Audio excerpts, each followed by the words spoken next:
1 minute lang, pwede ka nang umutang sa bangko. Yan yung kadalasan na nakikita ko at naririnig ko online na sabi nila kung kailangan mo ng kapital sa iyong negosyo, pwede kang pumunta sa bangko and then 1 minute lang, pwede ka na makakuha ng dagdag kapital para sa negosyo mo. Kung ikaw ay isang negosyante tapos nagbabala ka na umutang sa bangko para mapalago mo yung business mo, then this video is for you. Yo, what's up mga boss? It's me again, Roger Silvido, isang negosyante at meron na tayong 5 taong karanasan sa pangungutang sa bangko. So bago ang lahat mga boss, syempre, I want to start it with a story. Ito yung kwento mga boss. Sa business namin na Blue Arm Computers, nagsusupply po kami ng computers, laptop, any hardware and software products na kailangan ng isang kumpanya sa corporate, sa BPO companies, and other private companies. Nagsusupply po kami nationwide. At first, okay yung benta ng negosyo namin. Siyempre, merong pumapasok na benta. Pero one time, mga boss, meron kami nakuhang isang BPO company and then umorder siya ng 100 laptops. Siyempre, merong benta. Masaya, di ba? Problema ko ngayon, wala kaming kapital kung paano namin bibilhin yung supply. So, syempre, nag-isip tayo, andyan na yan eh. Sayang yung opportunity na meron tayong order, di ba? Yun nga, nag-isip tayo ng tamang diskarte at paraan kung paano natin yan masolusyonan. So, isa sa solusyon namin mga boss para ma-fulfill namin yung order ng isang BPO company is uutang kami ngayon sa bangko. Parang andali lang, di ba? Pero hindi pa nagtatapos doon ang istorya. Kasi when we decided na uutang na kami sa bangko, tinry namin muna yung isa sa pinakasikat na bangko dito sa Pilipinas. Umutang kami, nag-comply kami sa requirements, and then, sad to say, hindi kami na-approve. Pumunta kami ulit sa second na bank, ganun pa rin. Nag-comply kami sa lahat ng requirements, binigay namin lahat, and then, sad to say pa rin, hindi pa rin na-approve. Hanggang sa nag-try kami, third bank, fourth bank, fifth bank, and sad to say talaga, hindi kami pinagkakatiwalaan ng mga bangko. And then, hindi kami pinautang. So, yun yung sad part sa pagninegosyo talaga. Na meron kang opportunity, pero pag wala kang enough capital para masupport mo yung needs or demand ng company mo, hindi ka rin uusad. So, fast forward, bali nag-move on na lang kami doon. So, syempre, hindi na lang namin yung tinanggap yung opportunity na yon. So, kumbaga, we started slowly. We just continue our business and then continue lang kami kung ano yung gumana. Ano lang, one step at a time lang. Paunti-unti lang. And then, fast forward po mga boss, mga siguro nasa kalagitnaan na kami ng business namin.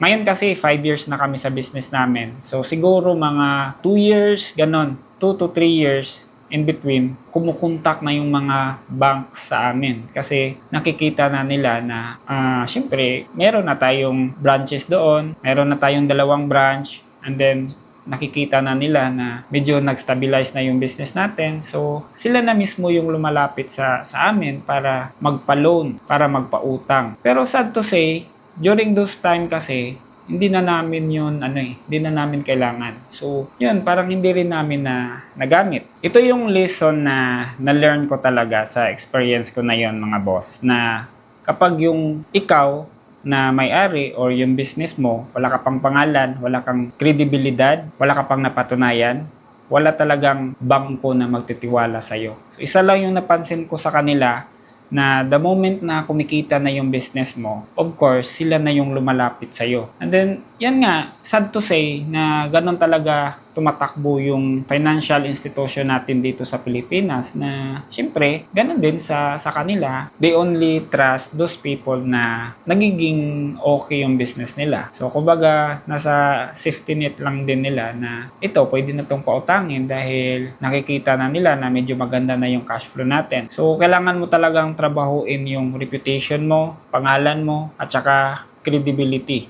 Yan yung kailangan mong trabahuin talaga para kapag meron kang gustong expansion, kailangan mo ng malaking kapital para mas lalo pang lalaki yung business mo. Mas madali mong matap ngayon yung mga banking institutions, mga financial institutions, dahil meron ka ng magandang track record, meron kang magandang reputation at credibility. Yan yung pinaka-importante talaga. Kaya advice ko talaga sa inyo mga boss na trabahuin nyo yan, na dapat na maging maganda yung image nyo at saka reputation nyo. Sinasabi ko po ito sa inyo mga boss dahil I strongly believe na yung credibility mo or ng business mo ay yun yung unlimited na kapital ng negosyo mo.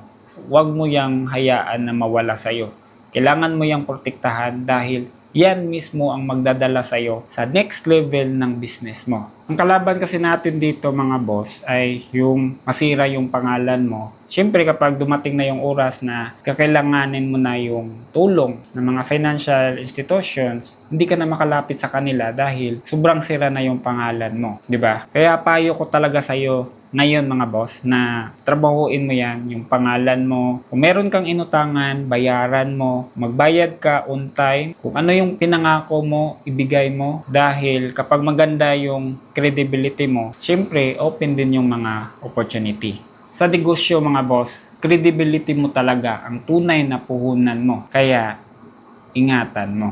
Kaya mga boss, kung gusto nyo pa na matuto kung paano mag-build ng magandang credibility online or sa negosyo nyo, pwede kayong pumasok sa Facebook group natin, Work Smart Community. Meron tayong mga content doon na ina-upload para ma-improve yung business natin. Pwede mo ring i-share yung video na to para marami tayong mga kaibigan na makakita, and then para at least magamit din nila sa negosyo nila, di ba? So siguro yun lang po muna sa ngayon mga boss, and always remember mga boss to always work smarter, not just harder.